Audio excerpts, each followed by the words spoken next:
হযরত উমর রাদিয়াল্লাহু তাআলা আনহুর জামানায় মদিনাতুল মুনাওয়ারা একজন যুবক মসজিদের মধ্যে 24 ঘন্টা লাইগা থাকতো।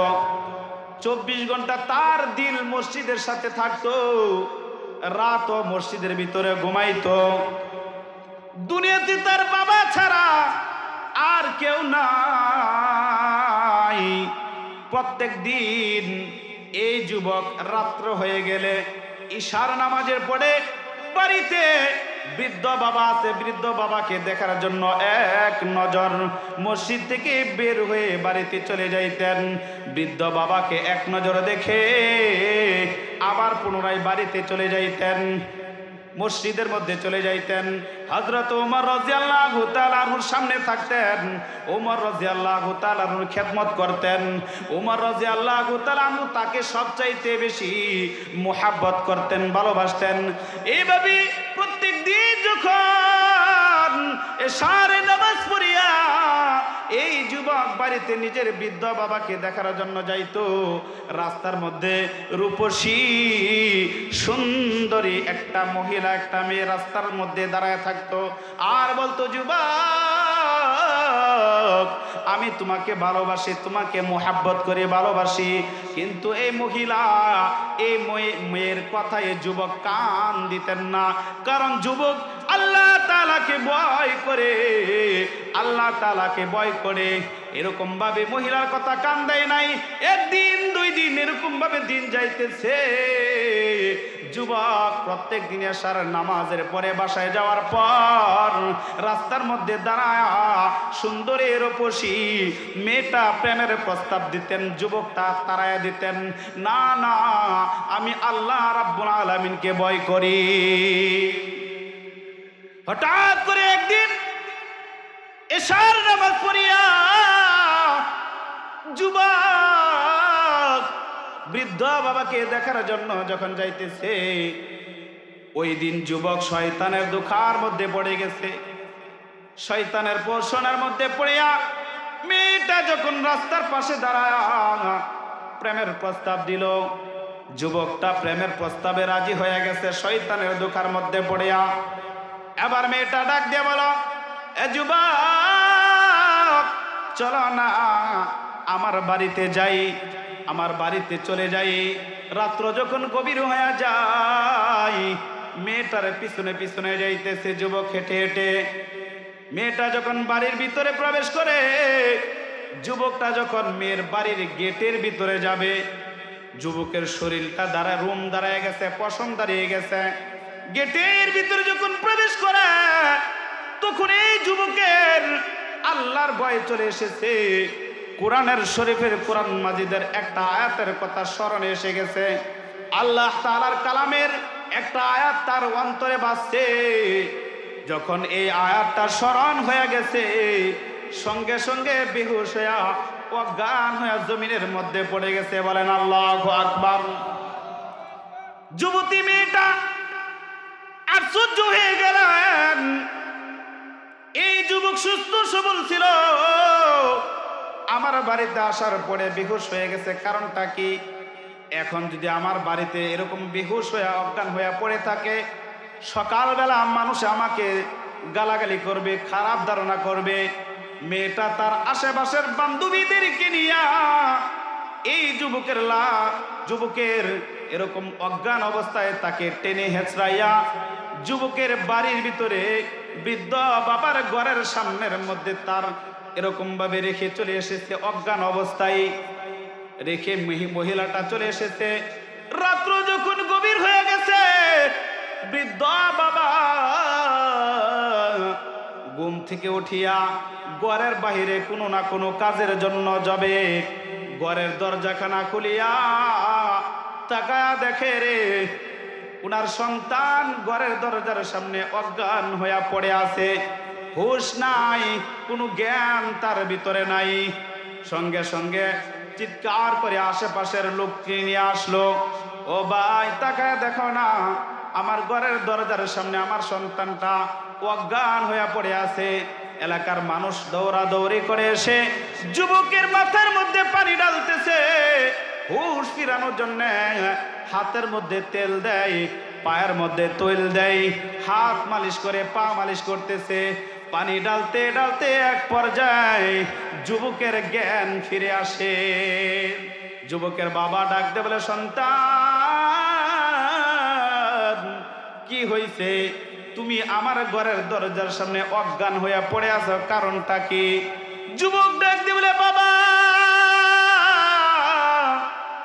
আমি গতকাল রাত্রে সুন্দরী রূপসী ওই যুবতী মেয়েটার প্রেমের প্রস্তাবে রাজি হইয়া আমি যখন শয়তানের ধোঁকার মধ্যে পড়িয়া খারাপ কাজ করার জন্য ওই মহিলার বাড়িতে যখন প্রবেশ করি, গেটের ভিতরে যাওয়ার পরে আমার আল্লাহ তাআলার কোরআনের একটা আয়াত আমার স্মরণে এসে গেছে। ওই কোরআনের আয়াতটা যখন আমার মনে হয়ে গেল, সঙ্গে সঙ্গে আমি অজ্ঞান হইয়া জমিনের ভিতরে পড়ে যাই। তারপরে বাবা আমি আর কিছু জানি না। সন্তান ডাক দে বলে, বাবা গো তারপর থেকে আমি আর কিছু জানি না। বাবা ডাক দেয়া বলেন, সন্তান রে কুরআনুল কারীমের কোন আয়াতটা তোমার স্মরণে এসেছিল? সন্তান ডাক দিয়ে বলে, বাবা এই আয়াতটা আমার স্মরণে এসেছিল, ইন্নাল্লাযীনা তাকাউ ইযা মাসাহুম তাইফুম মিনাশ শাইতানি তাযাক্কারু ফাইযা হুম মুবসিরুন। আল্লাহু আকবার। এই আয়াতটা যখন আমার সামনে এসেছে বাবা আমি আর থাকতে পারি নাই।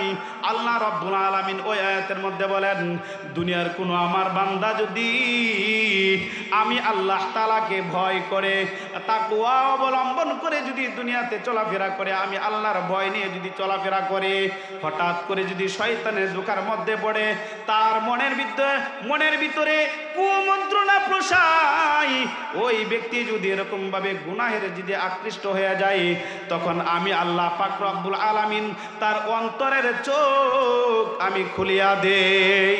সুবহানাল্লাহ। ওই সময় এই কোরআনের একটা যুবক আরেকবার তেলাওয়াত করলেন। আরেকবার তেলাওয়াত করার সঙ্গে সঙ্গে যুবকটা হঠাৎ করে একটা আওয়াজ দিয়া এই দুনিয়ার মায়া ছেড়ে চিরকালের জন্য দুনিয়া থেকে চলে গেছে। বলেন আল্লাহু আকবার। আরো জোরে বলেন আল্লাহু আকবার। ভাই বন্ধুরা আমার, একটা ইমানের পাওয়ার কত! একটা খারাপ কাজ করার জন্য নিয়ত করেছে, গুনার কাজ করার জন্য নিয়ত করেছে, এটার নাম হচ্ছে ইমান। গুনার কাজের জন্য বাড়িতে যাওয়ার সঙ্গে সঙ্গে অজ্ঞান হয়ে জমিনের মধ্যে পড়ে গেছে। এরকম ইমান যদি আমার আপনার থাকে রে মুমিন, তাহলে আমি আপনিও আল্লাহ তাআলার সেই অর্জন করতে পারবো।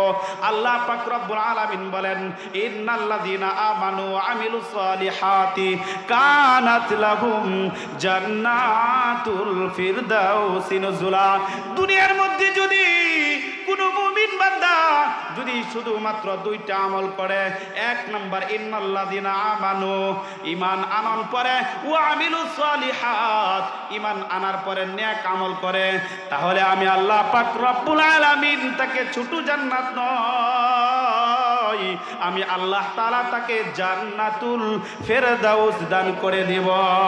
সুবহানাল্লাহ, সুবহানাল্লাহ। ওই যুবকটা যখন ইন্তেকাল করে, রাত্রে ইন্তেকাল করেছে যুবক, আল্লাহ পাক রব্বুল আলামিন পৃথিবীর মধ্যে মানুষ বানাইছেন। শুধু মানুষই বানাইছে না, আরো অন্যান্য মাখলুক বানাইছে। অনেক মাখলুক আল্লাহ তাআলা সৃষ্টি করছে। তোর মধ্যে শ্রেষ্ঠ মাখলুক কে? তো আওয়াজ দিতে হবে আমার সাথে। সবচাইতে শ্রেষ্ঠ মানুষ কে? মাখলুকই হচ্ছে শ্রেষ্ঠ মানুষ।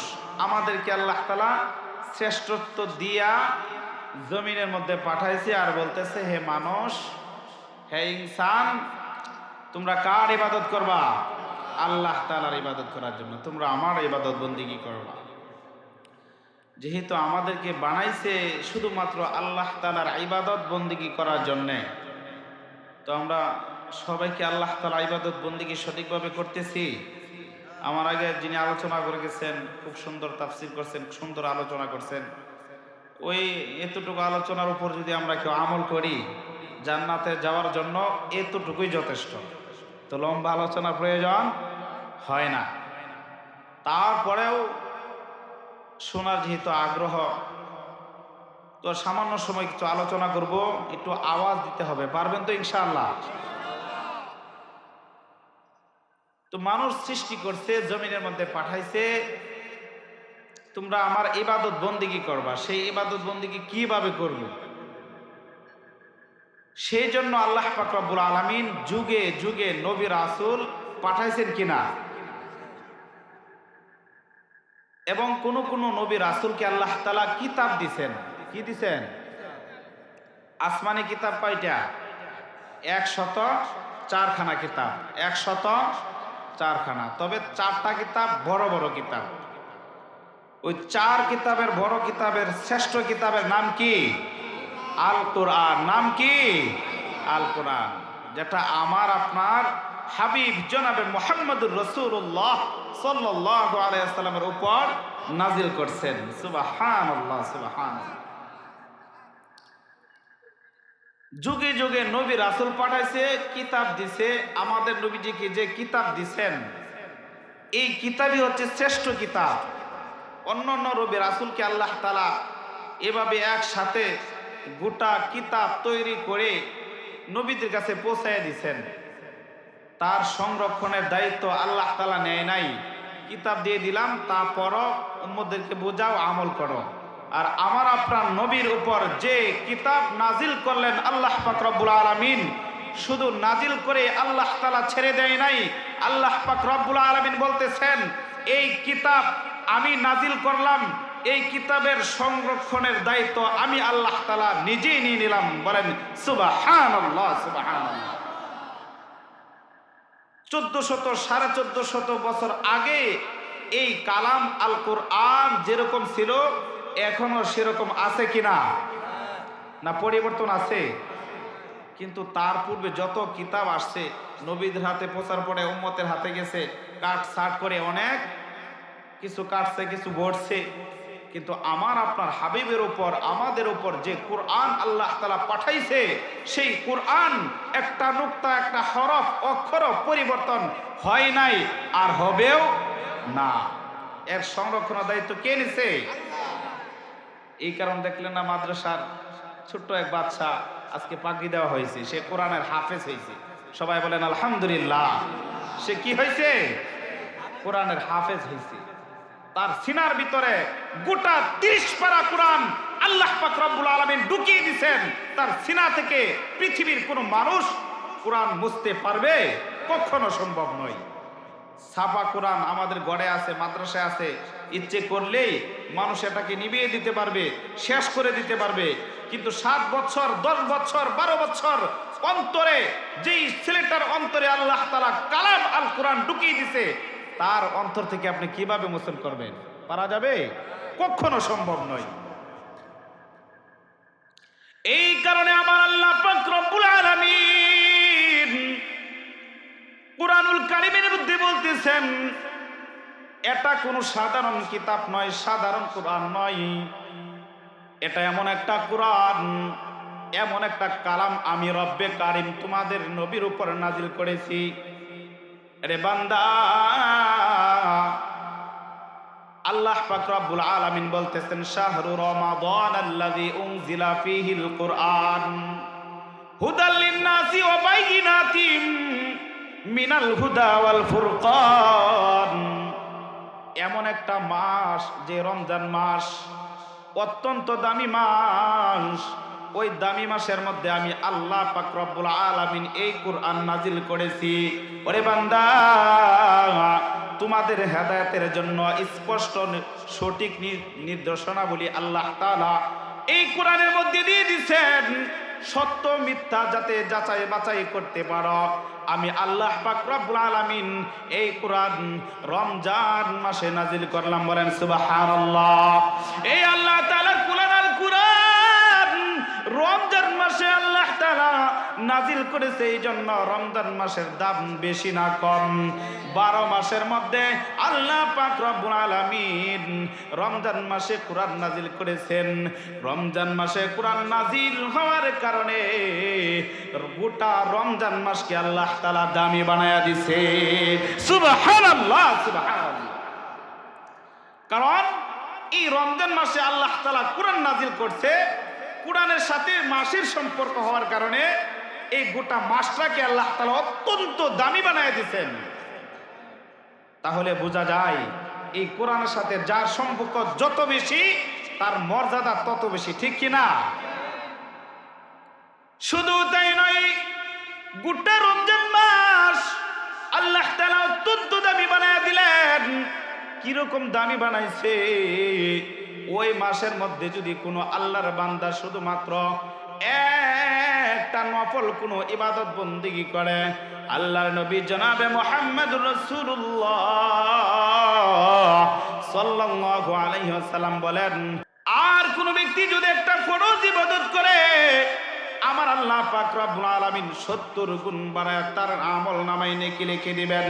শুধু তাই নয়, ওই রাতের মধ্যে গোটা মাসের মধ্যে এক রাত যাকে লাইলাতুল কদর, শবে কদর নামে আমরা যেই রাতটাকে চিনি, ওই রাত্রির মধ্যে আল্লাহ পাক রব্বুল আলামিন লৌহে মাহফুজ থেকে গোটা কোরআন আল্লাহ তাআলা নাজিল করলেন। ওই রাতটার সম্মান আমার আল্লাহ তাআলা কিরকম বাড়ায় দিলেন। আল্লাহর নবীজি বলেন, ওই রাতটা হচ্ছে শবে কদর। ওই শবে কদরের রাত এমন সম্মান আল্লাহ বানাইছে, 1000 মাসের চাইতেও উত্তম বদলা আল্লাহ তাআলা দিয়ে দিয়েছেন। সুবহানাল্লাহ, সুবহানাল্লাহ। লাইলাতুল কদর, শবে কদর, এক রাত জেগে থেকে যদি আমি আপনি ইবাদত বন্দেগী করি, আল্লাহ পাক রব্বুল আলামিন 1000 মাসের চাইতেও নেকি আমাদের আমল নামায় লিখিয়া দিবেন। সুবহানাল্লাহ, সুবহানাল্লাহ। এক রাত ইবাদত করলেন, 1000 মাসের চাইতেও শ্রেষ্ঠ বদলা আমাদের আমল নামায় আল্লাহ তাআলা দিয়ে দিবেন। আল্লাহ পাক রব্বুল আলামিন এই সম্বন্ধে কুরআনুল কারীমের আয়াত নাযিল করেছেন, ইন্না আনজালনাহু ফি লাইলাতিল কদর। ওগো নবীজি, এই কুরআন আমি আল্লাহ পাক রব্বুল আলামিন লাইলাতুল কদর আমি নাজিল করেছি, অবতীর্ণ করেছি। নবী গো,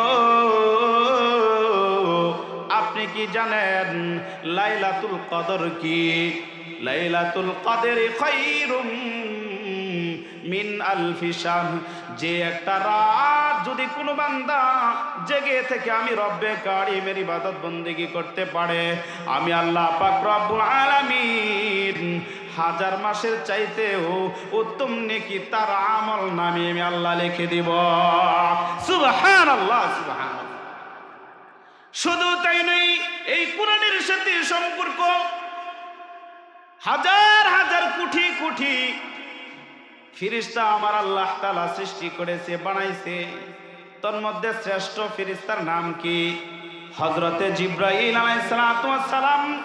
এই কোরআন আদান প্রদান করার কারণে আমার আল্লাহ পাক রব্বুল আলামিন কোটি কোটি ফেরেশতাদের সর্দার হযরতে জিবরাইল আলাইহিস সালাতু ওয়াস সালামকে বানায়া দিলেন। সুবহানাল্লাহ, সুবহানাল্লাহ। এই কোরআনের সাথে সম্পর্ক থাকার কারণে আল্লাহ পাক রব্বুল আলামিন এই জিবরাইলকে ফেরেশতাদের সর্দার বানায়া দিয়েছে, শ্রেষ্ঠ ফেরেশতা বানায়া দিয়েছে। শুধু তাই নয়, আমার আপনার নবী জনাবে মুহাম্মদুর রাসূলুল্লাহ সাল্লাল্লাহু আলাইহি ওয়াসাল্লামের উপর এই কোরআন নাজিল হয়েছে। আল্লাহ পাক রব্বুল আলামিন পৃথিবীর মধ্যে 2,24,000 এরকম ভাবে নবী রাসূল দুনিয়াতে পাঠাইছে। সমস্ত নবীদের সরদার, খাতামুন নবীন, ইমামুল মুরসালিন জনাবে মুহাম্মদুর রাসূলুল্লাহ সাল্লাল্লাহু আলাইহি ওয়াসাল্লামকে বানায়া দিয়েছে, নবীদের সরদার বানায়া দিয়েছেন। কারণ এই কোরআন আমার আপনার রাসূলের উপর কি অবতীর্ণ হয়েছে, নাজিল হয়েছে। তাহলে বুঝেন আমাদের দামটা কিরকম, আমাদের দাম কম না বেশি? পৃথিবীর মধ্যে যত নবী রাসূল আল্লাহ পাঠাইছে, যত নবী রাসূলের উম্মত আছে, সবচেয়ে শ্রেষ্ঠ উম্মত হচ্ছে আমার আপনার নবীজির উম্মতের দাম, মানে আমাদের দাম। কারণ এই কোরআনের সম্পর্ক যার সাথে যত বেশি, তার মর্যাদা দুনিয়াতেও বেশি, আখিরাতেও বেশি। দুনিয়ার মধ্যে একটু তাকাই দেখেন, একটি কাঠের টুকরা, যে কাঠের টুকরাটা কোনো কাজে আসে না, আপনি ফালাইয়া দিছেন, এটাকে কোনো আপনি দাম দেন না। ওই কাঠের টুকরাটা দিয়া যদি আপনি বাড়িতে এরকম ভাবে একটা রিহাল বানান, রিহাল তৈরি করেন কোরআন শরীফ রাখার জন্য, কোরআন শরীফ রাখার জন্য যদি একটা কাঠের টুকরাকে একটা রিহাল বানান, এই কাঠের টুকরা রিহালটা যদি আপনার বাড়িতে যদি নিচের মধ্যে পড়ে থাকে, এই কাঠের টুকরা রিহালের মধ্যে যদি ভুলবশত আপনার পা লাগে যায়, আপনি সঙ্গে সঙ্গে থমকে যাবেন, শরীরটাকে পেয়ে ওঠে, রিহালটা হাতে নিয়ে মুখের মধ্যে চুমা খান, বুকের মধ্যে লাগান, আর বলেন আল্লাহ তুমি আমাকে মাফ করে দিও। তোমার কালাম যেই রিহালের মধ্যে থাকে, ওই রিহালের মধ্যে ভুলবশত আমার পাটা লেগে গেছে, ঠিক কিনা? এই রিহালটাকে সম্মান দেয় কিনা? শুধু তাই নয়, দোকানের মধ্যে কাপড়ের টুকরা পড়ে থাকে, ওই কাপড়ের টুকরা দিয়া যদি আমি আপনি একটা কোরআন শরীফ ডাকার জন্য একটা গিলাপ তৈরি করি, কোরআন শরীফ ডাকার জন্য ওই কাপড়ের টুকরাটা যদি ভুলবশত নিচে পড়ে থাকে, আমার পায়ের মধ্যে যদি লেগে যায়, সঙ্গে সঙ্গে কাপড়ের টুকরাটা হাতে নিয়ে মুখের মধ্যে লাগাই, বুকের মধ্যে লাগাই, আর আল্লাহ তাআলার কাছে তওবা করি, আল্লাহ ভুল করে তোমার এই কোরআন শরীফের সাথে লেগে থাকা কাপড়ের টুকরার মধ্যে আমার পা খানা লেগে গেছে, মালিক আমাকে তুমি মাফ করে দাও, করি কিনা? তাহলে এই কাপড়ের টুকরা কিছু দাম ছিল না, তার কোনো দাম ছিল না, কোরআনের মধ্যে লাগার কারণে কাপড়ের টুকরা দাম হয়ে গেছে। তাহলে যদি আমি আপনি যদি এই কোরআনের সাথে সম্পর্ক থাকে, চিন্তা করেন আমার আপনার দাম কিরকম হতে পারে। ও ভাই ও বন্ধুরা আমার, আল্লাহ পাক রব্বুল আলামিনের কোরআন এত দামি, এত দামি। এই দামি কোরআন যদি আপনি দেখে দেখে পড়েন সব, না দেখে পড়লেও সব। যত শুনেন ততই নাকি, যত শুনবেন ততই আরো ভালো লাগে, ঠিক কিনা? ঠিক কিনা? পৃথিবীর মধ্যে কত শিল্পী, কত গায়ক, কত গান গাইলো, 1 মাস 2 মাসের পরে আর সেই গান ভালো লাগে না, ঠিক কিনা? বহুদিন আগে শুনতাম রূপবানের গান চলতো। কিসের গান? রূপবানের গান শুনছেন আপনারা? আরো শুনতাম বন্ধু যখন ভৌ লইয়া পড়াটা কি রঙ্গ করে হাঁটতে যায়। এই গান কি এখন চলে? গান কি চলে? কিন্তু 1450 বছর আগে আল্লাহ পাক রব্বুল আলামিন যে কোরআন নাযিল করেছিলেন, কোরআনের সর্বপ্রথম সূরাটার নাম হচ্ছে সূরাতুল ফাতিহা, আলহামদুলিল্লাহ সূরা। আজ থেকে মানুষে শুনে না, 1450 বছর আগে থেকে মানুষে শুনতেছে, আজ পর্যন্ত কোনো মানুষের জবান থেকে এরকম বের হয় নাই, না না এই সূরাতুল ফাতিহা শুনতে আমার আর ভালো লাগে না। আপনারা কি শুনছেন? এই কথা কেউ বলে না, এই কথা কেউ বলে না, বরং এরকম আওয়াজ দেয়, যতই শুনি ততই ভালো লাগে, যত শুনি তত ভালো লাগে। বড় বড় মসজিদের ইমাম, মক্কাতুল মুকাররমা, মদিনাতুল মুনাওয়ারা, ওই জায়গার মধ্যে যারা হজ করার জন্য গেছে, মক্কা শরীফের ইমামের তেলাওয়াত যদি শুনে মানুষের দিল ঠান্ডা হয়ে যায়, মনের মধ্যে শান্তি আসে। সুন্দর আওয়াজে কোরআন তেলাওয়াত করে আলহামদুলিল্লাহি রাব্বিল আলামিন। আল্লাহু আকবার। আর রহমানির রহিম মালিক ইয়াউমিদ্দিন ইয়্যাকা না'বুদু ওয়া ইয়্যাকা নাস্তাঈন ইহদিনাস সিরাতাল মুস্তাকিম সিরাতাল লাযীনা আন'আমতা আলাইহিম গায়রিল মাগদুবি আলাইহিম ওয়ালাদ-দাল্লিন।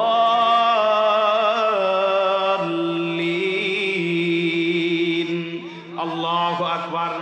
খারাপ লাগছে? যত শুনি তত ভালো লাগে, যত শুনি তত ভালো লাগে, শুনতেই শুধু মন চাই, শুনতেই শুধু মন চাই। এই যে রমজান মাস আসতেছে, খতম তারাবির নামাজ 1 থেকে 1.5 ঘন্টা, 1.5-2 ঘন্টা সময় লাগে। শত শত হাজার হাজার মুসল্লিরা 1.5-2 ঘন্টা সময় দাঁড়ায় মধুর সুরে হাফেজ সাহেবদের কাছ থেকে কোরআন তেলাওয়াত আল্লাহর বান্দারা শোনে। কিন্তু কোনোদিন শুনি নাই হুজুর 2 ঘন্টা সময় লাগে নামাজ শেষ করতে। হুজুর গো, এই কোরআন তেলাওয়াত শুনতে আমার আর ভালো লাগে না, এখন থেকে এই লম্বা তারাবি আপনারা পড়বেন না, এরকম কেউ বলে না? না, আরো নামাজ শেষ করে ডাক দেয় বলে, হুজুর আজকে নামাজের মধ্যে কোরআন তেলাওয়াত শুনে আমার জবান থেকে এরকম ভাবে আমার দিল ঠান্ডা হয়ে গেছে, আমার চক্ষু দিয়া গড়গড়ায়া পানি পড়ছে। বলে কিনা? এরকম বলে কিনা? আল্লাহ তাআলার কোরআনের কি দাম! এই কোরআনের হুকুম অনুযায়ী যদি আমি আপনি চলি, তাহলে আল্লাহ পাক রব্বুল আলামিন আমার আপনার দামও বাড়ায় দিবেন, ঠিক কিনা? দুনিয়াতেও শান্তি, আখিরাতেও শান্তি। এই কোরআন তেলাওয়াত যতই শুনে ততই ভালো লাগে। মক্কার মধ্যে আল্লাহর নবীজির উপরে যখন কোরআন নাজিল হয়, আল্লাহর নবীজি জনাবে মুহাম্মদুর রাসূলুল্লাহ সাল্লাল্লাহু আলাইহি ওয়াসাল্লাম কাফের মুশরিকদের সামনে কোরআন তেলাওয়াত করতেছে, কিন্তু কাফেররা নবীজির প্রতি ঈমান আনে নাই, হাত ধরে মুসলমান হয় নাই। কিন্তু শত শত কাফের মুশরিকের দলেরা নবীজির সামনে সেরকম ভাবে কোরআন তেলাওয়াত করত। আল্লাহর নবীজি কোরআন তেলাওয়াত করতেন, ইয়াসিন, আল্লাহু আকবার, ওয়াল কুরআনিল হাকীম, আর রহমান আল্লামাল কুরআন খলাকাল ইনসান আল্লামাহুল বায়ান। আল্লাহু আকবার। এরকম ভাবে কোরআন তেলাওয়াত করত কাফির মুশরিকের দলেরা, কোরআন তেলাওয়াত শুনতো আর কানতো। কিন্তু আবু জাহেল, আবু লাহাব, উতবা, শাইবা, তাদের কাছে এরকম ভাবে তারা বলতো, তারাও শোনার জন্য আসতো। হঠাৎ করে মিটিং করে, মুহাম্মাদের কাছে তোমরা যাইবা না, যে ব্যক্তি মুহাম্মাদের কাছে যাইয়া এরকম ভাবে কোরআন তেলাওয়াত তোমরা শুনবা, তাহলে তার দলের ভিতরে তোমরা ঢুকে যাবা, সে হচ্ছে জাদুঘর। বলেন নাউজুবিল্লাহ। জাদু দিয়া কোরআন তেলাওয়াত শোনায়া এরকম ভাবে তোমাদেরকে তার দলের ভিতরে নিয়ে যাবে। আজ থেকে কেউ মুহাম্মাদের কাছে কেউ কোরআন তেলাওয়াত শুনতে যায়। মুহাম্মদ সাল্লাল্লাহু আলাইহি ওয়াসাল্লাম কোরআন তেলাওয়াত করতেছে, আজ তো আমি নিষেধ করে দিলাম কেউ কোরআন তেলাওয়াত শোনার জন্য যাবে না, তাহলে আমি আবু জাহাল একলা একলা যাইয়া মুহাম্মাদের কাছ থেকে কোরআন তেলাওয়াত আমি শুধু একাই শুনবো। বলেন আল্লাহু আকবার। আবু জাহেল পা পা হাঁটি হাঁটি করে মুহাম্মাদের ঘরের দরজার আড়ালে যাইয়া, পিছনে যাইয়া এরকম ভাবে কান লাগায়া নবীজির মুখ থেকে কোরআন তেলাওয়াতের বাণী শুনতেছে। এরকম ভাবে আবু লাহাব চিন্তা করলেন, যেহেতু নিষেধাজ্ঞা জারি হয়ে গেছে, আর কেউ মনে হয় যাবে না, তাহলে আমি একা একা যাইয়া গভীর রজনীতে কান পেতে কোরআন তেলাওয়াত শুনবো। এরকম ভাবে যাইতে যাইতে আবু জাহেল, আবু লাহাব, উতবা, সাইবা, মুগীরা বড় বড় নেতারা যাইয়া নবীজির ঘরের পিছনে যাইয়া একসাথে হাজির হয়ে গেছে। সুবহানাল্লাহ। আবু জাহেল ডাক দিয়ে বলতেছে, আবু লাহাব তুমি কেন আসছ? আবু লাহাব ডাক দিয়া বলে, আবু জাহেল মূর্খের বাবা, তুমি যে কারণে আসছ আমি আবু লাহাব সেই কারণে আসছি। তুমি আসছো মুহাম্মদের কাছ থেকে কোরআন শোনার জন্য, আমি আবু লাহাব আসছি নবীজির কাছ থেকে কোরআন শোনার জন্য। আল্লাহু আকবার। ঘরের ভিতরে তারা কেউ থাকতে পারে না। পরের দিন নিয়ম জারি করলো, মক্কার বাসী মুহাম্মদের কাছ থেকে আর কেউ কোরআন তেলাওয়াত শুনবা না। যখন মুহাম্মদ সাল্লাল্লাহু আলাইহি ওয়াসাল্লাম কোরআন তেলাওয়াত শুরু করে দিবে তখন তোমরা গন্ডগোল সৃষ্টি করে দিবা। বলেন নাউজুবিল্লাহ। ঢুল বাইরাইবা, ঢুল বাদ্য বাজনা তোমরা শুরু করে দিবা, হই হুল্লা শুরু করে দিবা, চিৎকার শুরু করে দিবা, যারা মুহাম্মাদের কোরআন তেলাওয়াত আর কেউ না শুনতে পারে। আল্লাহ পাক রব্বুল আলামিন বলেন, ওয়াকালাল্লাযীনা কাফারু লা তাসমাউ লিহাযাল কুরআনি ওয়ালগাউ ফীহি লাআল্লাকুম তাগলিবুন। আল্লাহু আকবার। মুহাম্মদ যখন কোরআন তেলাওয়াত করবে ওই সময় তোমরা গন্ডগোল লাগায় দিবা, বাদ্য বাজনা শুরু করে দিবা, তাহলে কেউ কোরআন তেলাওয়াত শুনবে না। এই পদ্ধতিও কাফের মুশরিকরা কাজে লাগে নাই। এই কারণে বলতেছি কোরআন এত দামি কোরআন, তার সাথে যার সম্পর্ক আল্লাহ পাক রব্বুল আলামিন তার দাম দুনিয়াতেও বাড়ায়া দিবেন, আখিরাতেও বাড়ায়া দিবেন। বলেন ঠিক কি না? দুনিয়াতে যদি তার দাম না বাড়াইতো, 12 বছরের ছেলে তাকরিম গোটা বিশ্বকে জয় করে বাংলাদেশে কোরআন প্রতিযোগিতার মধ্যে 1 নাম্বার হয়েছে। 1 নাম্বারে পুরস্কার বাংলাদেশের সন্তান এনেছে। বলেন আল্লাহু আকবার। কি কারণে সে 1 নাম্বার হয়েছে? তার দাম বাড়ছে কোন কারণে? শুধুমাত্র এই কোরআনের কারণে। ছোট্ট সন্তান পৃথিবীকে জয় করে বাকি সমস্ত দেশকে পিছনে ফেলায়া এই বাংলাদেশকে 1 নাম্বারে নিয়ে আসছে শুধুমাত্র এই আল্লাহ তাআলার কোরআনের কারণে। এই কোরআনের এত পাওয়ার, এত দাম, যার সম্পর্ক কোরআনের সাথে যত বেশি আল্লাহ তাআলা তার দামও তত বেশি বানায়া দেয়। সুবহানাল্লাহ। এই বাগানটা একটা জান্নাতের বাগান। কিসের বাগান? এই জান্নাতের বাগান হয়েছে কারণ কি? এটা তো গতকালকেও জান্নাতের বাগান ছিল না, ছিল, আবার আগামীকালকেও এটা জান্নাতের বাগান থাকবে না। হুজুরা তো ওয়াজ করে গেছে এটা একটা জান্নাতের বাগানের ভিতরে আমরা বসছি, এটা একটা শান্তির জায়গা, জান্নাতের বাগানের ভিতরে বসছি। এটার দাম বেশি কেন কে বলতে পারবেন? কোরআন ও হাদিসে আলোচনা হইতেছে, এই কারণে এই জায়গাটার দাম কি আল্লাহ বাড়ায় দিছে। এই কারণে বলতেছি যার সাথে কোরআনের সম্পর্ক বেশি তার দামও বেশি। এরকম ভাবে খলিফাতুল মুসলিমিন হযরত উমর রাদিয়াল্লাহু তাআলা আনহু, গরম না নরম? নবীজির সাহাবীদের মধ্যে সবচাইতে গরম সাহাবীর নাম কি? হযরত উমর। আপনারা সবাই জানেন, তাহলে বোঝা যায় আপনারা ওয়াজ শুনেন। গরম সাহাবী নবীজির। কিরকম গরম? এক ইহুদি এরকম ভাবে আল্লাহর নবীজি জনাবে মুহাম্মদুর রাসূলুল্লাহ সাল্লাল্লাহু আলাইহি ওয়াসাল্লামের কাছে একটা বিচার নিয়ে গেছে। নবীজি বিচারটা সুন্দর করে মীমাংসা করে দিছে, তাদের কিরকম ভাবে বিচার করে দিছে, কিন্তু ইহুদির কাছে বিচারটা পছন্দ হয় নাই। মুহাম্মদ নবী আমার বিচার করে দিছে, এই বিচার ইহুদির কি হয় নাই? পছন্দ হয় নাই। ইহুদি ভাবলেন মুহাম্মদের কাছে গেলাম, বিচার দিলাম, বিচার করে দিছে, তো বিচার তো আমার পক্ষে রায় আসে নাই, তো যাই হযরত উমরের কাছে। কার কাছে? গরম সাহাবীর নাম কি? হযরত উমর। তো হযরত উমরের কাছে যাই, যায়া বলি উমর এই বিচারটা তোমার নবীর কাছে দিছি, তো বিচারটা এরকম করে দিছে, আমার পছন্দ হয় নাই, তুমি আবার নতুন করে বিচারটা করে দাও তো। তো হযরত উমর রাদিয়াল্লাহু তাআলা আনহুর বাসায় গেলেন, বাড়িতে গেলেন। যাওয়ার পরে ডাক দিছে, এ উমর বাড়িতে আছো? জি আছি, বাড়িতে আছি, বাসায় আছি। কিসের জন্যে? যে তোমার নবী মুহাম্মদ সাল্লাল্লাহু আলাইহি সাল্লামের কাছে আমি একটা বিচার নিয়ে গেছিলাম, নালিশ করছিলাম, বিচারটা করে দিছে, আমার পছন্দ হয় নাই, নতুন করে আবার তুমি বিচারটা করে দাও। তো আমার নবী বিচার করে দিছে, তোমার পছন্দ হয় নাই? যে না, আমার পছন্দ হয় নাই, তুমি বিচারটা করে দাও। তো ভাবলেন তারপর কেমন হয় কোনো কথা বলবে।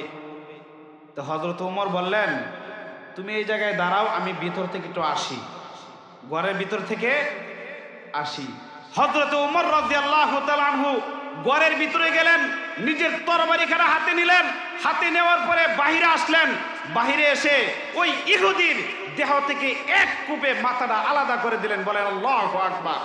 ওমর রাদিয়াল্লাহু তাআলা ডাক দিয়ে বলতেছেন, যেই ব্যক্তি আমার নবী মুহাম্মদের বিচার মানে না, তার বিচার আমি হযরত ওমর এইভাবে করি। বলেন সুবহানাল্লাহ। তুমি নবী মুহাম্মদের বিচার মানবা না, দেহ থেকে এক কূপে মাথাটা আলাদা করে দিছে। গরম সাহাবীর নাম কি? হযরত উমর।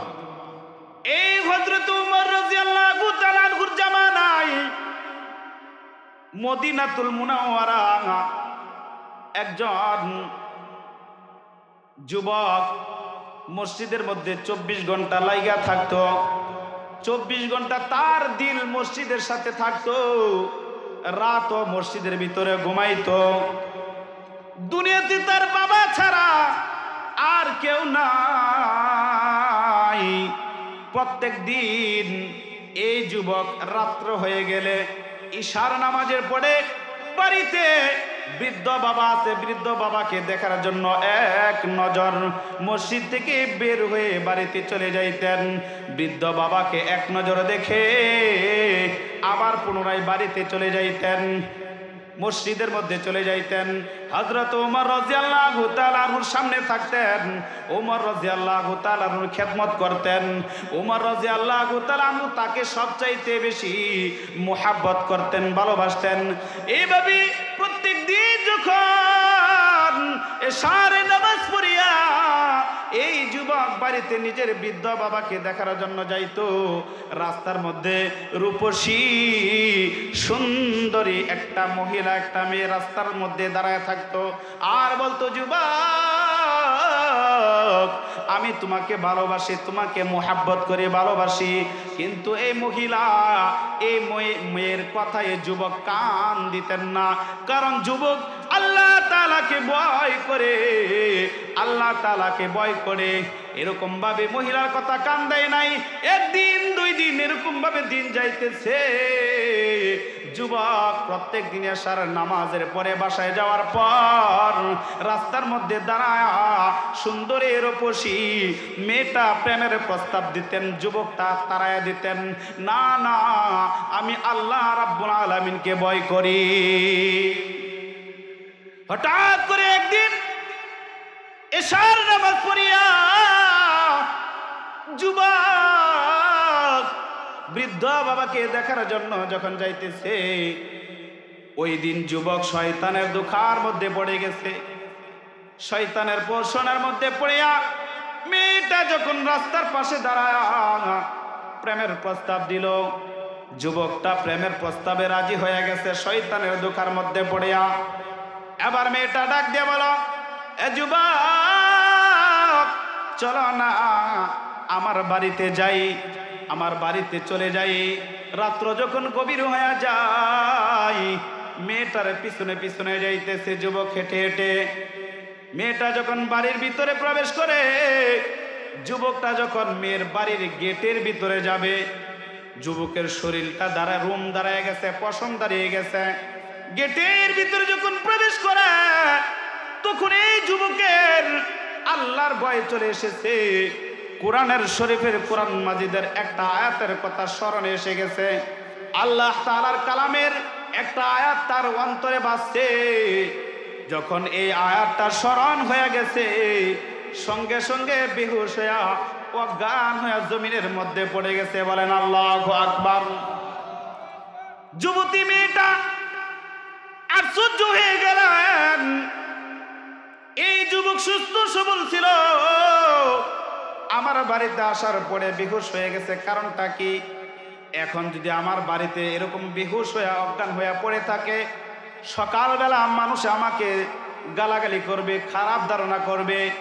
মেয়েটা তার আশেপাশের বান্ধবীদেরকে নিয়ে এই যুবকের এরকম অজ্ঞান অবস্থায় তাকে টেনে হেঁচড়াইয়া যুবকের বাড়ির ভিতরে বৃদ্ধ বাবার ঘরের সামনের মধ্যে তার এরকম ভাবে রেখে চলে এসেছে। অজ্ঞান অবস্থায় রেখে মহিলাটা চলে এসেছে।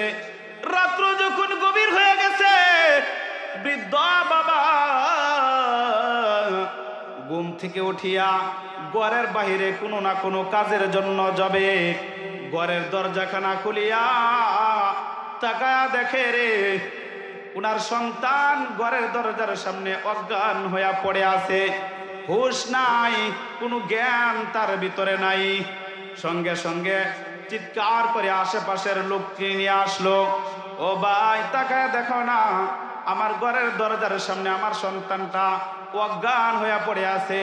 এলাকার মানুষ দৌড়াদৌড়ি করে এসে যুবকের মাথার মধ্যে পানি ঢালতেছে, হুঁশ ফিরানোর জন্য হাতের মধ্যে তেল দেয়, পায়ের মধ্যে তৈল দেয়, হাত মালিশ করে পা মালিশ করতেছে। পানি ডালতে ডালতে এক পর্যায়ে যুবকের জ্ঞান ফিরে আসে। যুবকের বাবা ডাক দে বলে, সন্তান কি হয়েছে? তুমি আমার ঘরের দরজার সামনে অজ্ঞান হইয়া পড়ে আছো, কারণটা কি? যুবক ডাক দে বলে, বাবা,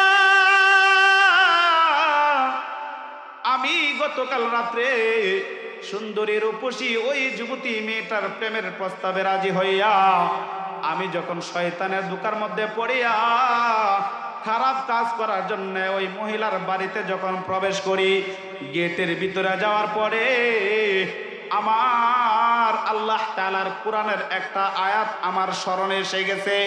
ওই কোরআনের আয়াতটা যখন আমার মনে হয়ে গেল, সঙ্গে সঙ্গে আমি অজ্ঞান হইয়া জমিনের ভিতরে পড়ে যাই। তারপরে বাবা, আমি আর কিছু জানি না। সন্তান ডাকতে বলে, বাবা গো, তারপর থেকে আমি আর কিছু জানি না।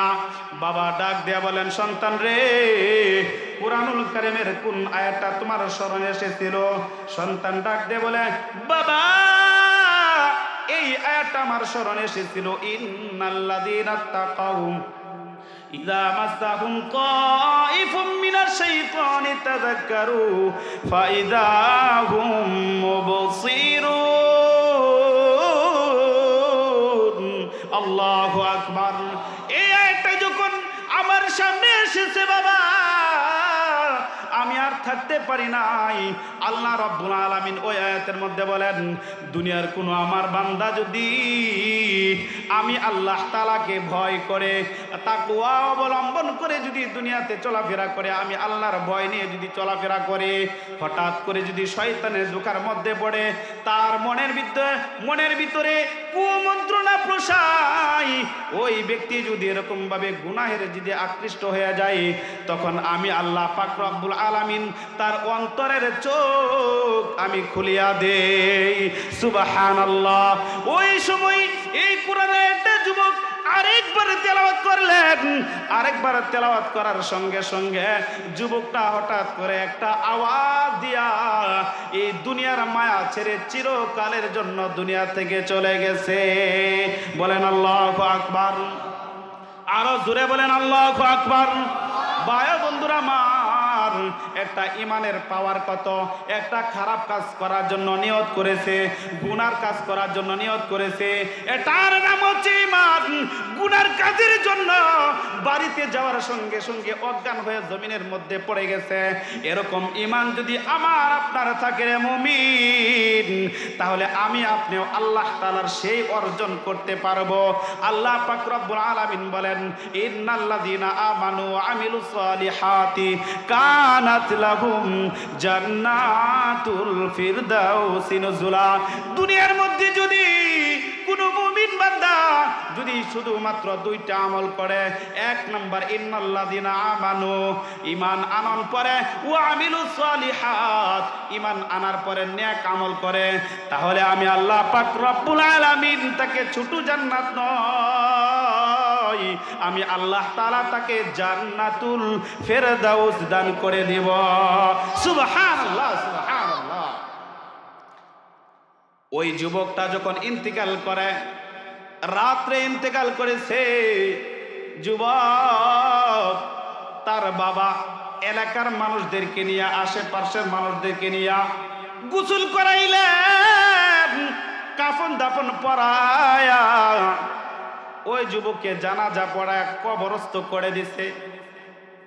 কিছুদিন যাওয়ার পর মসজিদে নববীতে খলিফাতুল মুসলিমিন ওমর নবীজির সাহাবীদেরকে ডাক দিয়ে বলতেছে, আল্লাহর নবীর সাহাবীরা, আমার সাথে একটা যুবক সর্বদাই লেগে থাকতো, ওই যুবকটাকে আমি ওমর বেশি মুহাব্বত করতাম, বেশি ভালোবাসতাম। আজ কিছুদিন হয়ে যায়, এই যুবকটাকে আমি দেখতে পারতেছি না, কারণটা কি, যুবকটা কোথায়? নবীজির সাহাবীরা ডাক দিয়ে বলে, ওমর আজ 5-6 দিন হয়ে যায়, যুবকটা এই দুনিয়ার মায়া ছেড়ে চলে গেছে অন্ধকার কবরে। উমর ডাক দিয়ে বলেন, এই যুবক মারা গেছে, আমাকে তোমরা কেউ ঘোষণা দিলা না, বললা না, আমি তো শুনতে পারলাম না। পরের দিন হযরত ওমর রাদিয়াল্লাহু তাআলা কিছু নবীদের সাহাবীদেরকে নিয়ে ওই যুবকের বাড়িতে চলে গেছে। যুবকের বাড়িতে চলে যায়, কারণ যুবকটা কিভাবে মারা গেছে সেই ঘটনাটা শোনার জন্য। খলিফাতুল মুসলিমিন হযরত ওমর রাদিয়াল্লাহু তাআলা যুবকের বাবাকে ডাকতে বলে, চাচা গো, আপনার সন্তানকে আমি বেশি ভালোবাসতাম, মুহাব্বত করতাম, সে আল্লাহ তাআলাকে ভয় করত, আল্লাহ তাআলাকে সে ভালোবাসতো, মসজিদের মধ্যে লাইগা থাকতো। কি হয়েছে এই যুবকের, কি হয়েছে, দুনিয়া থেকে সে কিভাবে চলে গেছে, পুরা ঘটনাটা খলিফাতুল মুসলিমিন হযরতে ওমর রাদিয়াল্লাহু তাআলার কাছে ঘটনাটা ওনার বাবা খুলে বলছেন। তাহলে ঠিক আছে, যুবকের কবরটা কোথায়? ওই কবরের পাশে আমাকে নিয়ে যান, আমি ওমর ওই কবরটা একটু জিয়ারত করতে চাই। বলেন সুবহানাল্লাহ। হযরত ওমর রাদিয়াল্লাহু তাআলা যুবকের কবরের পাশে যাইয়া কবর জিয়ারত করলেন। জিয়ারত করার পরে ওই কবরওয়ালার দিকে তাকায়া ডাক দিয়ে বলতেছে, যুবক, আমি তোমাকে প্রশ্ন করতেছি, মহান রব্বুল আলামিন যে ওয়াদা দিয়েছেন, কোন ব্যক্তি যদি কোরআনের সাথে সম্পর্ক রেখে আল্লাহ তাআলাকে ভয় করে দুনিয়াতে অবস্থায় থাকা অবস্থায় আল্লাহ তাআলার ভয় নিয়ে, তাকওয়া নিয়ে যদি সে ইন্তিকাল করে, আল্লাহ রাব্বুল আলামিন ওয়াদা দিয়েছেন তাকে একটা জান্নাত নয়, তাকে দুইটা জান্নাতের মালিক বানায়া দিবেন। সুবহানাল্লাহ। তুমি তো দুনিয়াতে থাকা অবস্থায় আল্লাহকে ভালোবাসতে, আল্লাহ তাআলাকে ভয় করতে, গুনাহের কাজকে তুমি ভয় করতে, যেই জায়গায় পাপ হইতো সেটাকে তুমি ভয় করতে। ওরে যুবক, এবার তুমি বলো, তোমাকে কি আল্লাহ তাআলা সেই ওয়াদা তোমার সাথে পূরণ করছে কিনা? যুবক কবরের ভিতর থেকে ডাক দিয়ে বলেন, খলিফাতুল মুসলিমিন ওমর, আল্লাহ পাক রব্বুল আলামিন যে কুরআনুল কারীমের মধ্যে ওয়াদা দিয়েছেন, ওয়ালিমান খাফা মাকামা রাব্বিহি জান্নাতান। আল্লাহু আকবার। আল্লাহ পাক রব্বুল আলামিন আমি যুবকের কবরের ভিতরে একটা জান্নাত নয়, দুইটা জান্নাতের মালিক বানায়া দিছে। সুবহানাল্লাহ, সুবহানাল্লাহ। ভাই ও বন্ধুরা আমার, বলতেছিলাম এই কোরআনের সাথে যার সম্পর্ক যত বেশি, তার দাম দুনিয়াতেও বেশি, আখেরাতেও বেশি। আপনাদের বাড়ির পাশে মাদ্রাসা, এতিমখানা, কত এতিম ছাত্র এই জায়গার মধ্যে লেখাপড়া করে মানুষের মতো মানুষ হয়। এরাও দুনিয়াতে দামি, আখিরাতেও তারা দামি। তাদের সাথে আপনি যদি সম্পর্ক রাখেন আপনিও দামি হয়ে যাবেন। বলেন ঠিক কিনা? যে কোনোভাবে মাদ্রাসা মসজিদের সাথে সম্পর্ক থাকলে আপনিও কি হয়ে যাবেন? মনে মনে ভাইবেন না একটা সন্তান এতিম মিসকিন, তাদেরকে যদি 5টা টাকা দেই মনে হয় 5টা টাকা জ্বলে গেছে কিনা। না, আল্লাহ পাক রব্বুল আলামিন কোরআনের অসংখ্য আয়াতে বলেছে এতিম মিসকিনদেরকে সহযোগিতা করার জন্য, তাদেরকে দান সদকা করার জন্য। ফায়দা কি, লাভ কি? অনেক লাভ আছে। কিভাবে সহযোগিতা করবেন?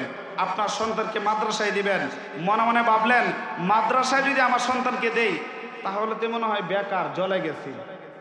জ্বলে যাবে? আমি যখন মাদ্রাসায় লেখাপড়া করি আমার এলাকার কিছু মানুষ এখনো আমার কানের ভিতরে বাজে, বলতেছে মাদ্রাসায় দিলে ফায়দা কি, সরকারি কোনো চাকরি হবে না। আমি বলতে চাই আমার সরকারি কোনো চাকরির প্রয়োজন নেই। গোটা বাংলাদেশে এই নগণ্য খাদেমকে দিয়া গোটা বাংলাদেশে কোরআনের খেদমত আমাকে দিয়ে করাইতেছে, এটাতে আমি সুখী আলহামদুলিল্লাহ। আমার বাবাকে বলছে সন্তানকে মাদ্রাসায় না দিয়া স্কুল কলেজে দাও, আলিয়া মাদ্রাসায় দাও, তারপরেও তো মনে হয় একটা এরকম সরকারি চাকরি পাওয়ার সম্ভাবনা আছে।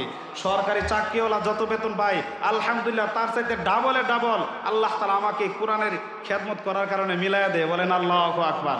আমি আপনাদের এলাকার সন্তান, এই জায়গার মধ্যে কেউ আমার ভাই, কেউ আমার বাবা, কেউ আমার দাদা, কেউ আমার চাচা, আমি কিন্তু দূরের কেউ নয়।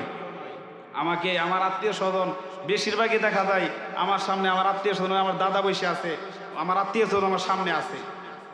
ভাই ও বন্ধুরা আমার, একটা সন্তান দিয়ে যদি মাদ্রাসায় আলেম বানান কোনো ক্ষতি নাই, কোনো ক্ষতি নাই। এই সন্তানের কারণে আপনিও দুনিয়াতে দামি,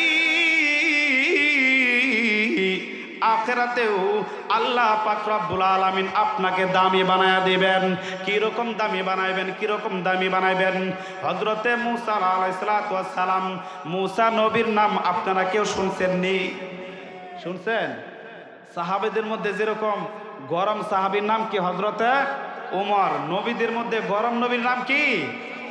মূসা নবী। সবাই দেখা যায় জানেন আলহামদুলিল্লাহ। হযরতে মূসা আলাইহিস সালাতু ওয়াস সালাম একদিন রাস্তা দিয়ে হেঁটে হেঁটে কোনো না কোনো কাজের মধ্যে যাইতেছেন। কথাগুলো দিলের কান লাগে, শুনতে হবে, সামনের কান নয়, দিলের কান। যাওয়ার পথে একটা কবরের পাশ দিয়ে যখন অতিক্রম করে মূসা নবী কবরের ভিতরে তাকায় দেখে দাউ দাউ করে কবরের ভিতরে জাহান্নামের আগুন জ্বলতেছে। বলেন নাউজুবিল্লাহ। আরো আওয়াজ দিয়া বলেন নাউজুবিল্লাহ। হযরতে মূসা নবী তাকায়া দেখে রে কবরের ভিতরে দাউ দাউ করে আল্লাহর এক বান্দার কবরের ভিতরে আগুন জ্বলতেছে। মূসা নবী কাজের মধ্যে চলে গেলেন। ফিরার পথে যখন কাজ শেষ করে আবার যখন ফিরে আসে এই কবরের পাশ দিয়া বাসায় যাইতেছে, বাড়িতে যাইতেছে, কিন্তু ফিরার পথে ওই কবরের দিকে আবারও তাকাইলেন। তাকায়া দেখে কবরের ভিতরে আর কোনো আযাব নাই। এখন কবরের ভিতরে জাহান্নামের আগুন বন্ধ করে আমার আল্লাহ পাক রব্বুল আলামিন জান্নাতের আলো বাতাস জারি করে দিছে। সুবহানাল্লাহ। এখন মূসা নবীর প্রশ্ন হলো, আমি জানতে চাই কিছুক্ষণ পূর্বে দেখলাম কবরের ভিতরে দাউ দাউ করে জাহান্নামের আগুন জ্বলতেছে, আবার তাকায় দেখি কবরের ভিতরে জান্নাতের আলো বাতাস দিয়া ভরপুর হয়ে গেছে। ডাক দিয়ে বলেন আল্লাহ, কিছুক্ষণ পূর্বে আমি তাকাইলাম এরকম ভাবে জাহান্নামের আগুন, ফিরার পথে তাকায়া দেখি গো জান্নাতের আলো বাতাস দিয়া ভরপুর, কেমনে সম্ভব আমি জানতে চাই। আল্লাহ পাক রব্বুল আলামিন ডাক দিয়ে বলে, মূসা রে তুমি তো জানো না এই লোকটা ছিল পাপী, তার পাপের কারণে তাকে জাহান্নামের আগুনে জ্বালাইছি। দুনিয়ার মধ্যে থাকা অবস্থায় সে পাপ করছিল, গুনাহ করছিল, গুনার জন্য তাকে জাহান্নামের আগুনে জ্বালাইছি। কিন্তু দুনিয়াতে থাকা অবস্থায় উনার স্ত্রীর গর্ভে একটা সন্তান এসেছিল। স্বামী স্ত্রী দুইজনে মিলে পরিকল্পনা করলেন, এই সন্তানটা যদি সুস্থভাবে দুনিয়াতে ভূমিষ্ঠ হয়, দুনিয়াতে আসে রে, তাহলে এই সন্তানটাকে হাফেজে কোরআন বানাবো। সুবহানাল্লাহ। কিন্তু সন্তানটা দুনিয়াতে আসার আগে আগে বাবাটা মরে যায়। বাবার গুনাহের জন্য কবরের মধ্যে জাহান্নামের আগুন জ্বলতেছে। সন্তান যখন দুনিয়াতে আসে, 7-8 বছর যখন হয়ে যায়, আজ কিছুক্ষণ আগে এই সন্তানটাকে দুনিয়ার মধ্যে মা ধরে ধরে মাদ্রাসার মধ্যে নিয়ে যায়। মাদ্রাসার মধ্যে যখন নিয়ে যায়, যখন সর্বপ্রথম সবকটা ওনার উস্তাদে ওই ছোট্ট সন্তানকে যখন দিলেন, বিসমিল্লাহির রহমানির রহিম, আল্লাহু আকবার। এই ছোট্ট সন্তান সর্বপ্রথম সবক নিল বিসমিল্লাহির রহমানির রহিম। আল্লাহ ডাক দে বলে, মুসা রে, কেমনে আমি দুনিয়ার মধ্যে তার সন্তান বিসমিল্লাহির রহমানির রহিম, আমি আল্লাহ তাআলার নামে শুরু করতেছে এবং আমাকে বলতেছে আল্লাহ দয়ালু, আল্লাহ রহমান, আল্লাহ রহিম। দুনিয়াতে তার সন্তান আমাকে দয়ালু বলতেছে, আমাকে রহমান রহিম বলে স্বীকার করতেছে। কেমনে রে মুসা?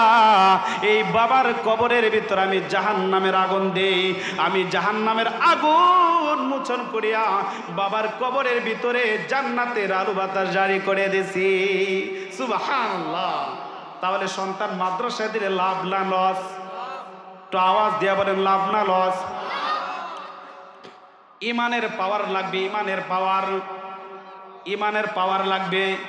ইমানের পথে অবিচল থেকে আমার মরণ যেন হয়। ইমানের পথে অবিচল থেকে আমার মরণ যেন হয়। ইমানের পথে অবিচল থেকে মরতে রাজি আছি তো ইনশাআল্লাহ? কারা কারা রাজি আছে হাত উঠায় দেখাই। নারে তাকবীর, নারে তাকবীর। আল্লাহ পাক রব্বুল আলামিন সবার হাতকে কবুল করুন। সবাই বলে আমিন। ইমানের পথে অবিচল থেকে আমার মরণ যেন হয়। তোমারই কাছে মিনতি আমার, মহামহিম দয়াময়।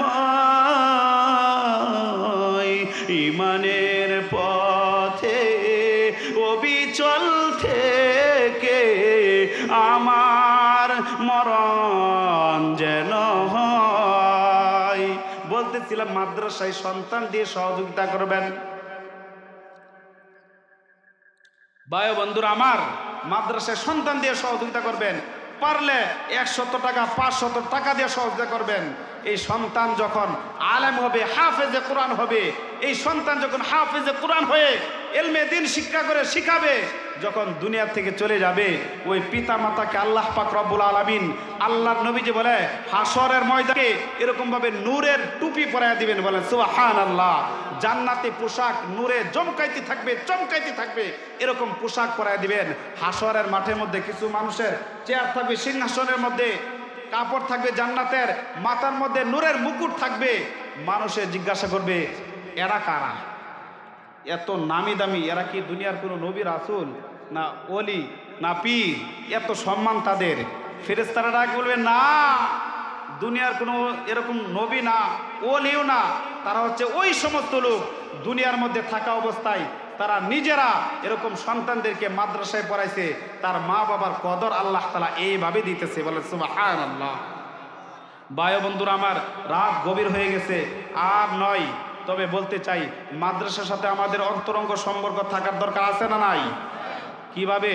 মাদ্রাসা দুর্নাম বলে, বদনাম বলে, না মাদ্রাসার সাথে থেকে মাদ্রাসা প্রত্যেকটা কাজের মধ্যে হাত দিয়ে মাদ্রাসার সাথে সহযোগিতা করে টাকা দিয়ে না পারেন শরীর দিয়া করবেন, হাত দিয়া করবেন। যদি তাও না পারেন মাদ্রাসা ওয়ালাদের পক্ষে থাকবেন তো ইনশাআল্লাহ অনেক সম্মান আল্লাহ তাআলা দান করবে। এরকম ভাবে আপনাদের এলাকায় বোর্ডিং চলে না? রবি বোর্ডিং মাশাআল্লাহ সিস্টেমটা ভালো। এরকম ভাবে যদি পারেন এরকম বোর্ডিং এর মধ্যে মাসে 1 বস্তা চাউল দিলেন, পারলে 1 কেজি দিলেন। 1 কেজি চাউল কি আপনাদের বাড়িতে নাই? বোর্ডিং এর মধ্যে দিলেন। কিছু একটা ছাত্র হাফেজে কোরআন হয়েছে, এটা আপনাদের বদনাম না সুনাম? এই কোরআন এই মাদ্রাসার মধ্যে সে কোরআন তেলাওয়াত করতেছে। এই কোরআন তেলাওয়াতে বরকত রহমত শুধুমাত্র মাদ্রাসার মধ্যে সীমাবদ্ধ থাকে না, গোটা এলাকার মধ্যে রহমত বরকত ছড়ায় পড়ে। বলেন সুবহানাল্লাহ। তো রহমত বরকতের ভাগীদার আপনারা হতে পারবেন। 5 টাকা 10 টাকা 10 কেজি চাউল দেওয়া হলে কি করবেন? সহযোগিতা করার দরকার আছে কি নাই? থাকবো তো ইনশাআল্লাহ মাদ্রাসার পক্ষে। এই মাদ্রাসা এলাকার মধ্যে আপনাদের আছে, এটা আপনাদের সুনাম অর্জন করা দরকার। আলহামদুলিল্লাহ একটা মাদ্রাসা প্রতিষ্ঠিত হয়েছে। কিভাবে মাদ্রাসা উপরে উঠানো যায় যদি না পারেন, সমালোচনা না করে মাদ্রাসার পক্ষ থেকে মাদ্রাসা কিভাবে আরো উপরে উঠানো যায়, যারা চালাইতেছে তাদের সাথে কিভাবে সহযোগিতা করে মাদ্রাসা উঠানো যায় সেই চেষ্টা করা ইনশাআল্লাহ। মা বোনেরা আমার যারা এলাকাতে আছেন, আপনাদের জন্য জান্নাতে যাওয়া অতি সহজ রাস্তা। আল্লাহ রাসূল বলেন, আল্লাহ পাক রব্বুল আলামিন জান্নাতে অতি সহজে পাঠাবে 4টা কাজ করলে। আমি শেষ করে দিব। কয়টা কাজ করলে? মা বোনেরা মহিলারা যদি 4টা কাজ করে, একটু খেয়াল করে শুনবেন, তাহলে জান্নাতের যে কোনো দরজা দিয়ে ইচ্ছা সে জান্নাতে সরাসরি প্রবেশ করতে পারবে। সুবহানাল্লাহ। 4টা কাজ কি? 1 নাম্বার 5 ওয়াক্ত সালাত পড়া। 5 ওয়াক্ত কি পড়া? নামাজ সঠিকভাবে সময় মতো আদায় করা। 2 নাম্বার রমজান মাসের রোজা রাখা। সেই রমজান মাস কি সামনে আসতেছে। 3 নাম্বার নিজের ইজ্জতকে হেফাজত করা, পর্দার ভিতরে থেকে ইবাদত বন্দিগি করা। 4 নাম্বার হলো স্বামীর অনুগত্য করা, স্বামীর কথা মতো চলা। এই জিনিসটা আছে তো ইনশাআল্লাহ আপনাদের এই জায়গায়? আমি গাজীপুর ছিলাম, দেখতাম কি এরকমভাবে পুরুষের চাইতে মহিলাদের পাওয়ার বেশি। গাজীপুর আমি যে জায়গায় ছিলাম, পুরুষের চাইতে মহিলাদের পাওয়ার কি বেশি। পুরুষে ধমক দিলে একটা, মহিলা দিত 2টা অথবা 5টাও দিত। পুরুষে থাপ্পড় দিলে একটা, মহিলা দিত 5টা। এই জিনিসটা যেন না হয়। স্বামীর অনুগত্য করে দুনিয়া থেকে ইবাদত বন্দিগি করে আমরা সবাই যেতে চাই তো ইনশাআল্লাহ। সামনে রমজান মাস, বহু আলোচনা হয়ে গেছে। আল্লাহ পাক রব্বুল আলামিন যে কথাগুলো বললাম প্রত্যেকটা কথার উপর সহি কথাগুলোর উপর বুঝে শুনে আমল করা তৌফিক দান করুন। আমিন। ওয়া আখিরি দাওয়ানা আলহামদুলিল্লাহি রাব্বিল আলামিন। আমি মুসাফির মানুষ, আমার জন্য দোয়া করবেন। আমার সামনে বসা সবাই, আব্দুল মুমিন ভাই কতবার যে আমাকে ফোন দিছে, কত মোহাব্বত করে ভালোবেসে। আমার সামনে বসা আমার দাদা আছে আব্দুল খালেক, এরকম আমার অনেক কাকারাও দেখা যায় আছে, অনেকে আছে। তো আপনাদের এলাকার সন্তান, আমার জন্য খাস করে দোয়া করবেন। আমার দাদা আপনাদের এলাকায় বড় হয়েছে, আমার দাদার জন্য খাস করে আব্দুল মুত্তালিব, ওনার জন্য খাস করে দোয়া করবেন। আরও যারা আত্মীয় স্বজন এই জায়গায় শুয়ে আছে তাদের জন্য দোয়া করবেন। আমিও একটা দোয়ার অংশ আমার এই বাড়িতে থাকে, মানে এই এলাকার জন্য নামাজের পরে খাস করে দোয়া করলে একটা অংশ আপনাদের এলাকার জন্য থাকে। কারণ আমি বড় হয়েছি অন্যদিকে, কিন্তু এলাকার সন্তান তো আমি আপনাদের। আমার জন্য দোয়া করবেন। আল্লাহ তাআলা যেন সঠিকভাবে কোরআনের খেদমত করে সারা বাংলাদেশে খেদমত করা তৌফিক দান করে। আমিন। ওয়া আখিরি দাওয়ানা আলহামদুলিল্লাহি রাব্বিল আলামিন। আলহামদুলিল্লাহ। হযরত অনেক সুন্দর আলোচনা করতেছিলেন। মাওলানা মুহাম্মদ সাল্লাল্লাহু আলাইহি ওয়া আলা আলিহি ওয়া আসহাবিহি ওয়া বারাকা ওয়া সাল্লাম। আল্লাহুম্মা সাল্লি আলা সাইয়্যিদিনা ওয়া নাবিয়িনা ওয়া শাফি'িনা ওয়া হাবিবিনা ওয়া মাওলানা মুহাম্মদ সাল্লাল্লাহু আলাইহি ওয়া আলা আলিহি ওয়া আসহাবিহি ওয়া বারাকা ওয়া সাল্লাম। আলহামদুলিল্লাহি রাব্বিল আলামিন ওয়াস সালাতু ওয়াস সালামু আলা সাইয়্যিদিল মুরসালিন। রব্বানা যালামনা আনফুসানা ওয়া ইল্লাম তাগফির লানা ওয়া তারহামনা লানাকুনান্না মিনাল খাসিরিন। ربنا آتنا في الدنيا حسنة وفي الآخرة حسنة وقنا عذاب النار رب ارحمهما كما ربياني صغيرا رب ارحمهما كما ربياني صغيرا ربنا تقبل منا إنك أنت السميع العليم وتب علينا يا مولانا إنك أنت التواب الرحيم মহিয়ান গরিয়ান সর্বশক্তিমান দয়ালু আল্লাহ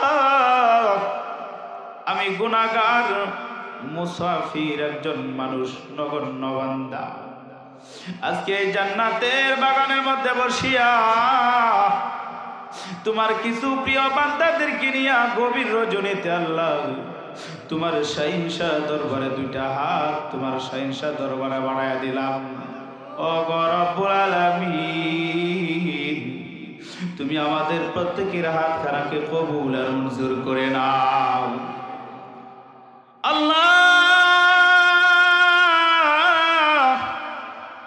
সেই মাগরিব থেকে গভীর রজনী পর্যন্ত যত কোরআন ও হাদিস আলোচনা হয়েছে যারা আমরা শুনেছি যারা করেছি উভয় কি হার উপর আমল করার তৌফিক তুমি দান করিয়া দাও রব্বুল আলামিন আজকে এই ওয়াজ মাহফিলের ওসিলা করিয়া আল্লাহ তুমি আমাদের জিন্দেগীর সমস্ত গুনাহ মাফ করিয়া দাও ওগো রব্বুল আলামিন এই গভীর রজনীতে দোয়া কবুলের সময় তোমার আকাশ থেকে রহমত এখন বর্ষণ হইতেছে এই মুহূর্তে গো মাওলা তোমার কাছে দুইটা হাত আমরা বাড়াইয়া দিছি আল্লাহ জানি না কার মা নাই কার বাবা নাই আল্লাহ অনেক বান্দা আছে মা নাই মাহফিল থেকে মা বলে ডাক দিবে সেই ক্ষমতা তার না আব্বা বলে ডাক দিবে সে পারবে না কারণ তার বাবা দুনিয়া থেকে চলে গেছে আল্লাহ এই মা বাবা কত কষ্ট করে সন্তানকে লালন পালন করছে আজ সুখের সংসারটা মা বাবা যাদের দেখে যেতে পারলো না অন্ধকার কবরে চলে গেছে গো আল্লাহ ওই মা বাবার কবরটা আল্লাহ তুমি জান্নাতের বাগান বানায়া দাও আল্লাহ কোন কোন শীতের মধ্যে ছোট শিশু সন্তানকে মা বুকের মধ্যে জড়া ঘুমায় একদিক দিয়ে প্রস্রাব করে দিলে অন্য দিকে আবার মা নিয়ে যায় মা নিজে প্রস্রাবের মধ্যে শুয়ে রাত কাটায়া দেয় কিন্তু কলিজার টুকরা সন্তানকে কষ্ট দিতে দেয় না এই মা যাদের দুনিয়া থেকে চলে গেছে আল্লাহ ওই মা বাবার কবরটা আল্লাহ তুমি জান্নাতুল ফিরদাউস নসিব করিয়া দাও রব্বুল আলামিন আল্লাহ আজকে যে মাদ্রাসার উদ্দেশ্য করি রব্বুল আলামিন ওয়াজ মাহফিলের আয়োজন আল্লাহ মাদ্রাসাকে তুমি কবুল করিয়া নাও আল্লাহ এই মাদ্রাসার যত কাজ আছে তোমার গায়বী খাজানা থেকে পূর্ণ করিয়া দাও মাদ্রাসা যারা পরিচালনা করতেছে তাদেরকে তুমি হায়াতুত তয়্যিবা নসিব করিয়া দাও তাদেরকে তুমি নেক হায়াত দান করিয়া দাও ওগো রব্বুল আলামিন অত্র এলাকার আশেপাশে যত কবরস্থান আছে এই এলাকার যত মুরব্বীরা এই দুনিয়ার মায়া ছেড়ে অন্ধকার কবরে চলে গেছে আল্লাহ এই মাদ্রাসার ওসিলা করিয়া প্রত্যেকটা কবরের ভিতরে তুমি জান্নাতের আলো বাতাস জারি করিয়া দাও প্রত্যেকটা কবরবাসীদেরকে আল্লাহ তুমি জান্নাতি পোশাক পরিধান করিয়া দাও রব্বুল আলামিন প্রবাসী ভাইদের জন্য দোয়া চাইছে আল্লাহ, যারা প্রবাসে থাকে প্রত্যেকটা প্রবাসী ভাইদের জীবনকে আল্লাহ তুমি সুখময় বানায় দাও। তাদের উপর যত বালা মুসিবত আছে সমস্ত বালা মুসিবত থেকে আল্লাহ তুমি কুদরতি ভাবে হেফাজত করে নাও। আল্লাহ আজকে মাহফিলের সভাপতি সাহেব আল্লাহ আমার খুব কাছের লোক, আল্লাহ সভাপতি সাহেব আল্লাহ অসুস্থ, মালিক তোমার কাছে সুস্থতার নিয়ামত চাই, তুমি সুস্থতার নিয়ামত দান করিয়া দাও। আল্লাহ তুমি আমাদের মধ্যে মুরব্বীকে হায়াতুত তয়্যিবা নসিব করিয়া দাও, দীর্ঘদিন এই দুনিয়ার মধ্যে বাঁচার তৌফিক তুমি দান করিয়া দাও। যতদিন দুনিয়াতে বেঁচে থাকে আল্লাহ ইমানের হালতে থাকার তৌফিক তুমি দান করিয়া দাও। আমার প্রিয় ভাই আব্দুল মুমিন ভাই মাদ্রাসা পরিচালনা করে কত কষ্ট করে, আল্লাহ তুমি আব্দুল মুমিন ভাইকে তুমি কবুল করিয়া নাও। এই মাদ্রাসার মুহতামিম সাহেবকে তুমি কবুল করিয়া নাও, দ্বীপের খাদেম হিসেবে তুমি কবুল করিয়া নাও।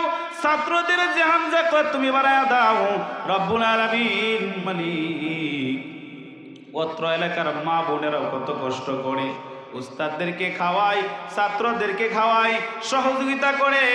আল্লাহ ওই এলাকার মা বোনদেরকে আল্লাহ তুমি পর্দানিশী হইয়া তোমার ইবাদত বন্দেগী করা তৌফিক দান করে দাও। মা বোনদের এই কষ্টকে তুমি কবুল করিয়া নাও রব্বুল আলামিন। প্রত্যেকটা মা বোনদেরকে আল্লাহ খাদিজাতুল কুবরা বানায়া দাও। আল্লাহ প্রত্যেকটা মা বোনকে আল্লাহ তুমি এরকম ভাবে হযরতে আয়েশা সিদ্দিকার সাথে হাসর নাসর করার তৌফিক তুমি দান করিয়া দাও রব্বুল আলামিন। বিশেষ করে আল্লাহ আমি এলাকার সন্তান, আমার অনেক দাদা আছে, অনেক বড় বাবা আছে, অনেক আত্মীয় স্বজন আছে। আল্লাহ এই এলাকার মাটির মধ্যে শুয়া ঘুমাইতেছে আল্লাহ, জানি না তাদের কোন অবস্থা। আল্লাহ আজকে মাহফিল থেকে আমি নগণ্য মানুষ, গুনাহগার মানুষ তোমার কাছে পানা চাই। আমার দাদা দাদি আত্মীয় স্বজন যে যেখানে শুয়ে আছে আল্লাহ প্রত্যেকটা কবরকে আল্লাহ তুমি জান্নাতের বাগান বানায়া দাও। আল্লাহ প্রত্যেকটা কবরবাসীদেরকে আল্লাহ তুমি জান্নাতের পোশাক পরিয়া দাও। যারা আত্মীয় স্বজন দুনিয়াতে বেঁচে আছে আল্লাহ ইমানের হালতে থাকার তৌফিক দান করিয়া দাও। আল্লাহ বিশেষ করে আল্লাহ তোমার কাছে আবারও বলতেছি আমাদের এই মাদ্রাসাকে তুমি কবুল করিয়া নাও।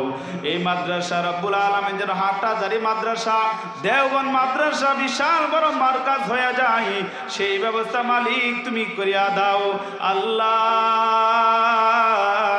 এই মাদ্রাসার মধ্যে যে যেভাবে সহযোগিতা করতেছে, টাকা পয়সা দিয়ে আল্লাহ, চাউল দিয়ে, দান দিয়ে, কথা দিয়ে, শ্রম গান দিয়ে আল্লাহ প্রত্যেকটা দানকে আল্লাহ তুমি কবুল করিয়া নাও। আল্লাহ আমি মুসাফির মানুষ, মুসাফিরের দোয়া খালি ফিরত যায় না। আল্লাহ সবাই একটু ডাক দে আল্লাহ। এই গভীর রজনীতে আল্লাহ তুমি আমাদের হাত খালি ফিরাইয়া দিও না মালিক গো, আমাদের হাতকে তুমি কবুল করিয়া নাও। যা কিছু চাওয়ার ছিল আল্লাহ অনেক কিছু চাইতে পারি না, তোমার গায়বী খাজানা থেকে পূর্ণ করিয়া দাও। যা রব্বুল আলামিন চেয়েছি তুমি দিয়া দাও মালিক। সামনে বরকতময় মাস রমজান মাস আসতেছে, রমজান মাসের নেক আমল করে আল্লাহ রব্বুল আলামিন ঈমান আমল ঠিক করা তৌফিক দান করিয়া দাও। আল্লাহুম্মা বারিক লানা ফি রজব ওয়া শাবান ওয়া বাল্লিগনা রমাদান। আল্লাহ আমাদেরকে রমজান মাসে গুরুত্ব বুঝে শুনে আমল করা তৌফিক দান করিয়া দাও। ইয়া আল্লাহ কোরআনের প্রত্যেকটা হক কথা বলা এবং শোনার তৌফিক তুমি দান করিয়া দাও মালিক।